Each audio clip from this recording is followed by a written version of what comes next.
खुशामदीद दोस्तों। कल यानी 21 फरवरी को एक अफसोसनाक वाक़या पेश आया जिसमें हमारे 12 पुलिस वाले और 25 किसान ज़ख्मी हो गए और साथ ही साथ एक नौजवान किसान लड़के की भी डेथ हो गई। और इसी वजह से गुस्साई किसान भीड़ ने पुलिस के आंसू गैस का गोलों का जवाब पराली मिर्च जलाकर किया। किसान आंदोलन 2.0 क्यों हो रहा है और किसानों की क्या डिमांड्स हैं?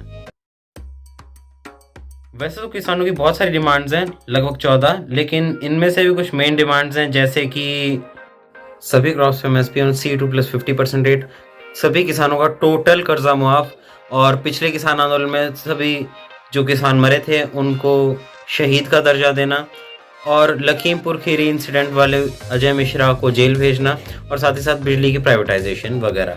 जिन लोगों को नहीं पता कि एमएसपी क्या होता है तो मैं उन्हें बता दूं कि अगर किसानों की फसल कहीं नहीं बिकती है तो हमारी भारत सरकार और राज्य सरकारों ने जिम्मा उठाया कि हम उनकी फसल खुद खरीद लेंगे।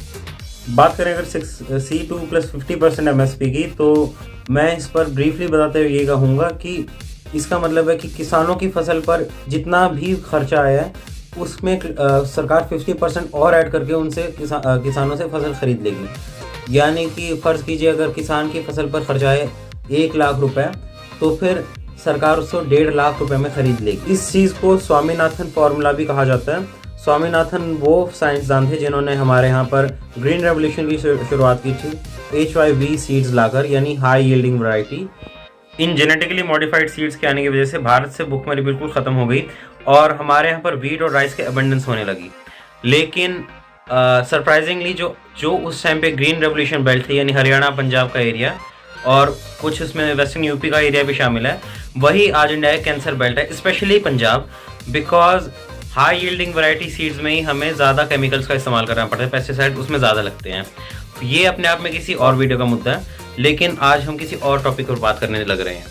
इन मुद्दों पर बात करने से पहले मैं ये ज़रूर बोल दूँ कि हमें कुछ इमोशनल आर्गूमेंट जैसे किसान हमारा अन्नदाता है से दूर रहना चाहिए, क्योंकि अगर किसान हमारा अन्नदाता है तो फिर ये कपड़े बनाने वाली कंपनी मेरे वस्त्र दाता है और मैं आपका वीडियो दाता हूँ कि मैं आपको फ्री में वीडियो देता हूँ किसान, तो फिर भी आपको 40 रुपये में गेहूँ देता है, 40 रुपये किलो में, और मेरी वीडियो आपको सब्सक्रिप्शन के बाद भी फ्री में आती है। अगर मैं एमएसपी और खेती से जुड़े मुद्दे पर वीडियो बनाने लगूँ तो फिर इसको डिटेल में बनाने में हो सकता है मेरी कई वीडियोस निकल जाएं, और मैं ऐसा कर भी सकता हूं अगर इस वीडियो पर मेरे 100 लाइक्स आ जाते हैं तो शायद मैं हाई एम कर रहा हूं। लेकिन इस वीडियो में हम थोड़ा ब्रीफ इसके बारे में बात करेंगे और हम एक अल्टरनेटिव सॉल्यूशंस की बात करेंगे कि ये है तो ये क्यों गलत है या फिर क्यों सही है। अब किसानों की मोटा मोटी डिमांड ये है कि या तो उन्हें सभी नहीं तो कम से कम 26 फसलों पर एमएसपी तो चाहिए ही चाहिए, और साथ में वो मजदूरों की मनरेगा के मुद्दा उठा रहे हैं जिसमें वो चाहते हैं कि मनरेगा की मजदूरी 700 रुपये हो जाए। अब अगर इसकी बात करें तो फिर इसमें किसानों की डिमांड का खर्चा कम से कम 10 लाख करोड़ आएगा और 2600 करोड़ आएगा खर्चा मनरेगा को पूरा करने में। अब वो किसकी जेब से जाएगा आप भले भांति जानते हैं, और बजट में हर बार कौन छूटा करता है, कौन पीछे रहा करता है, लेकिन सबसे ज़्यादा टैक्स कौन पे करता है वो भी आपको पता ही है। आपने कई बार लोगों को एक बेहूदी सी कहावत बहुत फख्र से कहते हुए सुना होगा कि असली भारत गाँव में बसता है, और दूसरा कि भारत एक कृषि प्रधान देश है। अनफॉर्चुनेटली हम आज़ादी के 76 साल बाद भी कृषि प्रधान देश ही हैं। ऐसी फजूल बातें करने वाले लोगों से आप एक बार ये बात पूछ सकते हैं कि आपने कौन सी ऐसी फर्स्ट वर्ल्ड यानी डेवलप्ड कंट्री देखी है जहाँ के ज़्यादातर लोग गांव में बसते हैं और ज़्यादातर लोग कृषि पर डिपेंडेंट है, यानी एग्रीकल्चर पर। अब कंट्री के डेवलपमेंट की इस डायनामिक की समझने के लिए मैं आपको तीन टर्म से रूबरू कराना चाहता हूँ। वो है प्राइमरी, सेकेंडरी और टर्शियरी सेक्टर ऑफ इकोनॉमी। हो सकता है आप में से कई लोगों ने ये टर्म्स 9वीं क्लास की इकोनॉमिक्स में पढ़ी भी हों। अगर नहीं तो मैं आपको बता दूं कि प्राइमरी सेक्टर उस सेक्टर को कहते हैं जिसमें जो प्रोडक्शन से रिलेटेड होता है, यानी उसमें रॉ मटेरियल को प्रोड्यूस किया जाता है नेचुरल सोर्सेज को एक्सट्रैक्ट करके, जैसे कि खेती, फिशरी या माइनिंग भी एक तरह का प्राइमरी सेक्टर है। सेकेंडरी सेक्टर इकोनॉमी का वो सेक्टर है जो मैन्युफैक्चरिंग से रिलेटेड है। मिसाल के तौर पर माइनिंग से लोहा एक्सट्रैक्ट करना एक प्राइमरी एक्टिविटी है, वहीं उस लोहे से प्लेन या फिर बड़ी से बड़ी चीज़ें बना देना लोहे की, वो एक सेकेंडरी एक्टिविटी है। सेकेंडरी सेक्टर ये है जो हमें इंडस्ट्रीज देता है, यानी सभी इंडस्ट्रीज सेकेंडरी सेक्टर के अंदर आते हैं कि वो मैन्युफैक्चरिंग का काम किया करती हैं। इकोनॉमी का तीसरा सेक्टर यानी टर्शियरी सेक्टर को सर्विस सेक्टर भी कहा जाता है, जैसे कि डॉक्टर्स, टीचर्स या फिर सेल्समैन, ये सभी टर्शियरी सेक्टर के अंदर आते हैं कि ये आपको इन सेकेंडरी सेक्टर में प्रोड्यूस हुई गुड्स को सर्व किया करते हैं, आप तक पहुंचाया करते हैं। दुनिया पर हुकूमत करने वाले तमाम ताकतवर मुल्कों में एक बात ये कॉमन थी कि उन सबका इंडस्ट्रियल सेक्टर बहुत ताकतवर था। और आज के टाइम में जो चाइना है वो भी मैन्युफैक्चरिंग का हब है पूरी दुनिया में, या फिर ये कहना गलत नहीं होगा कि वो पूरी दुनिया की फैक्ट्री है। इकोनॉमिक्स का ये रूल है कि अगर दुनिया की कोई भी इकोनॉमी ग्रो करना चाहती है तो फिर उसे अपनी इकोनॉमी को सेकेंडरी सेक्टर में लाना ही पड़ेगा, कि जब तक वो प्राइमरी सेक्टर में रहेगी, यानी जब तक हम खेती करेंगे तब तक हम गरीब के गरीब ही रह जाएंगे, और इंडिया अभी भी कोई सोने की चिड़िया नहीं है। दूसरे लफ्जों में हम इसे यूं भी समझ सकते हैं कि इंडस्ट्रियलाइजेशन और अर्बनाइजेशन किसी भी मुल्क को सुपर पावर बनने की दो अहम शर्तें हैं। अगर इसी चीज़ का स्टेट लेवल पर एक एग्जांपल देखा जाए तो हरियाणा और पंजाब दोनों ही स्टेट्स की इकोनॉमी एग्रीकल्चर बेस्ड है, लेकिन फिर भी इंडस्ट्री पर ध्यान देने की वजह से हरियाणा काफ़ी डेवलप कर गया और आज भी एजीआई इंडेक्स में हमेशा हरियाणा पंजाब से अच्छा रैंक करता है। जितनी भी हमारी ऑटोमोबाइल्स होती हैं उनमें से मेजॉरिटी इंडिया की ऑटोमोबाइल्स हरियाणा में ही बनती है, वो एनसीआर या फिर गुड़गांव के आसपास वाले एरिया में मैन्युफैक्चर होती है। इस बात में कोई शक नहीं कि गुड़गांव हरियाणा की सबसे रिचेस्ट सिटी है अगर डिस्ट्रिक्ट वाइज देखा जाए तो भी। दूसरी ओर पंजाब को देखा जाए तो पंजाब ने कभी भी इंडस्ट्रियल डेवलपमेंट को अपना एम नहीं बनाया और वो 80s और 90s सारा उसका इंसर्जेंसी में निकल गया, इसीलिए वो इतना डेवलप नहीं कर पाया जितना हरियाणा कर गया। यहाँ पर एक बात गौर करने लायक ये भी है कि जब हरियाणा और पंजाब अलग हुए थे 1966 में, तब हरियाणा जूनियर पार्टनर था पंजाब का इकोनॉमी में, यानी हरियाणा काफ़ी गरीब था पंजाब से। और 66 के बाद हमने वो ये सेम टाइम था जब ग्रीन रेवोल्यूशन हुई, और ग्रीन रेवोल्यूशन के बाद पंजाब में काफ़ी ज़्यादा प्रॉस्पेरिटी देखने को मिली, लेकिन वो हमेशा के लिए नहीं रह सकती थी क्योंकि वो प्राइमरी सेक्टर पे टिकी थी और ये हमेशा नहीं चल सकता। उसका फ़ायदा कुछ बड़े किसानों को ही हुआ या फिर एक छोटी सी जट कम्युनिटी को कोई उसका ज़्यादा फायदा हुआ। कॉम्युनिस्ट आइडियोलॉजी से ग्रस्त कुछ राज्यों की तो बातें कुछ और है, जैसे बंगाल और बिहार। आप भी जानते हो कितने ज़्यादा अमीर हो चुके हैं और पूरी दुनिया वहाँ पर भाग भाग कर जाना चाहती है, यहाँ तक कि यूएस से वहाँ पर इमिग्रेशन भी शुरू हो चुकी है। आज के टाइम पर हरियाणा के किसान भी इसीलिए प्रोटेस्ट कर रहे हैं क्योंकि बेशक वहाँ पर बहुत ज़्यादा इंडस्ट्रियल डेवलपमेंट हुई हो, लेकिन एक टाइम पर जो हुई थी, लेकिन नई प्रेजेंट सरकार ने उसको बढ़ाने के लिए कुछ ध्यान दिया। और दूसरी बात ये भी है कि यहाँ की 70% आबादी अभी भी प्राइमरी सेक्टर में ही इंडल्ज है। ये कहावत तो कई बार सुनी होगी, हरियाणा का एग्रीकल्चर है, कल्चर नहीं है। तो वो इसीलिए ये है कि यहाँ की आज भी ज़्यादातर आबादी एग्रीकल्चर में ही इंडल्ज है। हरियाणा जैसा जो स्टेट है वो सबसे ज़्यादा अनएम्प्लॉयमेंट झेल रहा है और पंजाब भी इसमें कम नहीं है। और अब अनएम्प्लॉयड यूथ करेगा क्या, या तो बाहर जाएगा या फिर ऐसी जगहों पर मज़े लेने आए। भारत के लोगों का आज भी ये माइंडसेट है कि अगर जॉब देनी है तो उन्हें सिर्फ सरकार ही देगी, और सरकारी नौकरी एक बार मिल गई तो हम पूरी उम्र आराम से हड हरामी कर सकते हैं। लेकिन सरकार का असल काम आपको जॉब देना नहीं है, बल्कि ऐसे हालात पैदा करना है कि आप तक ज़्यादा से ज़्यादा जॉब पहुँच सके, ताकि प्राइवेट सेक्टर ज़्यादा ग्रो कर सके। और अगर प्राइवेट सेक्टर ग्रो करेगा तो फिर आप तक भी जॉब्स आ पाएगी। जो कम्युनिस्ट कंट्रीज होती है, जो सोशलिस्ट कंट्री होती है, उनमें सरकार की जिम्मेदारी होती है कि वो आपको जॉब दे।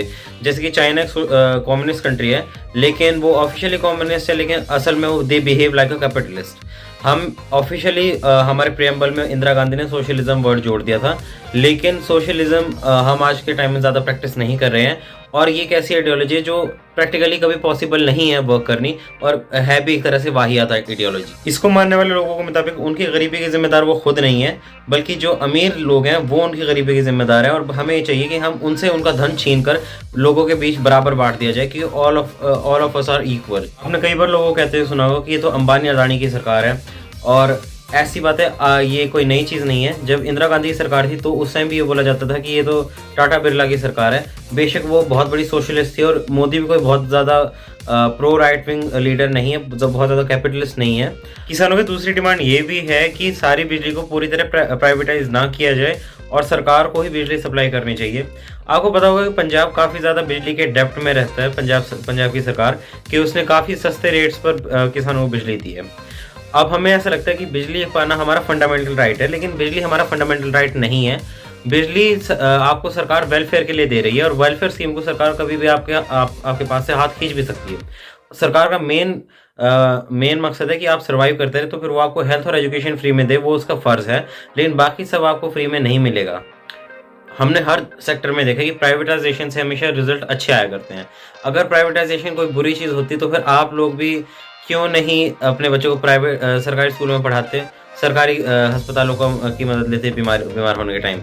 दुनिया की सुपर पावर्स भी प्राइवेटाइजेशन के निज़ाम पर ही चलती है, चाहे वो अमेरिका हो या फिर कनाडा जैसे not super power but developed मुल्क हो, वो सभी प्राइवेटाइजेशन के जरिए ही चलने लग रहे हैं। किसान हर 6 महीने में आंदोलन करने या फिर एमएसपी मांगने पहुंच जाते हैं। मेरे को याद नहीं आता कि कब लास्ट टाइम छोटे बिजनेसमैन ने कभी आंदोलन किया हो जो कि इस बात पर धरना दे रहे हो कि हमें भी एमएसपी चाहिए, कि अगर हमें कारोबार में नुकसान होता है तो सरकार इससे निपटेगी। कि उनका काम नहीं है, या फिर और लोग कम देशभक्त होते हैं उन लोगों से। को सबसे ज़्यादा टैक्स भी मिडिल क्लास ही दिया करती है, जिसका राइज 1991 की प्राइवेटाइजेशन और लिबरलाइजेशन के बाद ही हुआ। लेकिन सबसे कम मिलता भी उन्हीं को ही है। और जो किसान है, जो सबसे ज़्यादा टैक्स से छूट जिनको मिली हुई है, वो हर 6 महीने में दिल्ली सीज करने पहुंच जाते हैं। ये बातें कड़वी लग भी सकती है और है भी। और दुनिया का कोई भी ऐसा ताकतवर मुल्क नहीं है जिसकी 10% से ज़्यादा आबादी इंडल्ज हो एग्रीकल्चर जैसे सेक्टर में। और अगर हमें कोई सुपर पावर या फिर विश्व गुरु सच में बनना है, तो फिर हमें ज़रूरत है कि हम इंडस्ट्रियल सेक्टर पे ज़्यादा ध्यान दें। असल में हमें सरकार से मांगना ही नहीं आता कि हम उससे मांगना क्या चाहते हैं। हम बोलते हैं कि सरकार हमें नौकरी ला कर दे दे, या फिर सरकार हमें एमएसपी दे दे। आप उनसे यूँ क्यों नहीं मांगते कि सरकार जितने अंबानी अडानी हैं, ऐसे 1000 अंबानी अडानी और पैदा करे, ताकि देश चीन की तरह ही एक इमर्जिंग सुपर पावर या फिर एक सच में विश्व गुरु बन सके, जिसको आजकल हमने विश्व मित्र पर शिफ्ट कर लिया, क्योंकि हम विश्व गुरु बनने की तो अभी हम औकात नहीं रखते। इस मुल्क में बिजनेस करना इतना मुश्किल है कि यहाँ के 90% स्टार्टअप 1 साल के अंदर ही ख़त्म हो जाते हैं। और अगर कोई बिजनेस करना भी चाहे अच्छे से, तो भी सरकार बात बात पर टैक्स या फिर लाइसेंस के नाम पर घूस हड़पने आ जाती है। यहाँ पर एक बात गौर करने वाली ये भी है कि पिछले किसान आंदोलन में भी वाइल ट्रैवलिंग अक्रॉस हरियाणा मैंने ये चीज़ देखी थी कि कुछ कंट्रोवर्शियल फिगर्स की फ़ोटो लगाई गई थी। और इस बार भी कुछ एंटी सोशल एलिमेंट्स की फ़ोटो आपको पोस्टर्स पे देखने को मिल जाएगी। यहाँ पर हिपोक्रेसी की बात ये भी है कि जो लोग ब्राह्मणों से नफरत करते हैं और उसी नाम पर अपने प्रोपेगेंडा चलाते हैं, अपनी सेपरेटिस्ट मूवमेंट चलाते हैं, वही लोग एक ब्राह्मण की आइडिया यानी स्वामीनाथन के आइडिया के ऊपर एक छाती पीटने लग रहे हैं दिल्ली में। किसान आंदोलन के दौरान हमें कई सो कॉल्ड किसान नेताओं के मुंह से बड़ी नॉनसेंसिकल बातें भी सुनने को मिली है। जैसे राकेश डकैत ने ये भी कहा कि किसानों को पर क्विंटल गेहूं के बदले 1 तोला सोना मिलना चाहिए। तो एंड में मैं किसानों को इस बारे में यही कहना चाहूँगा कि आप ये सब करके अपना और सरकार का वक्त बर्बाद ही कर रहे हो। और ये सब करके आपको अगर अपने रिजल्ट मिल भी जाते हैं, तो एंड में नुकसान आपका ही है कि इससे ना ही इंडिया डेवलप होगा और ये गरीबी की विशेष साइकिल में हम घूमते रहेंगे। अगर आप लोग चाहते हैं कि मैं एक वीडियो इस बात पर भी बनाऊं कि क्यों फार्मिंग एक ब्रोकन ऑक्यूपेशन है जिसका कोई फ्यूचर होना बहुत ज़्यादा मुश्किल है, तो आप मुझे कमेंट सेक्शन में ओवरवेलमिंग सपोर्ट शो कर सकते हैं, ताकि हो सकता है मेरी फ्यूचर वीडियो इसी मुद्दे पर हो। Such exciting video subscribe to my channel. और मैं चाहूँगा कि इस बार अगला टॉपिक मेरे को आप सजेस्ट करें कि जिससे पहले मैं कहीं घूमने फिरने का ब्लॉग बनाऊँ। उसके अलावा अगर आप चाहते हैं कि मैं कोई इन्फॉर्मेटिव ब्लॉग बनाऊँ ऐसे, तो फिर आप उसका टॉपिक मुझे सजेस्ट करें।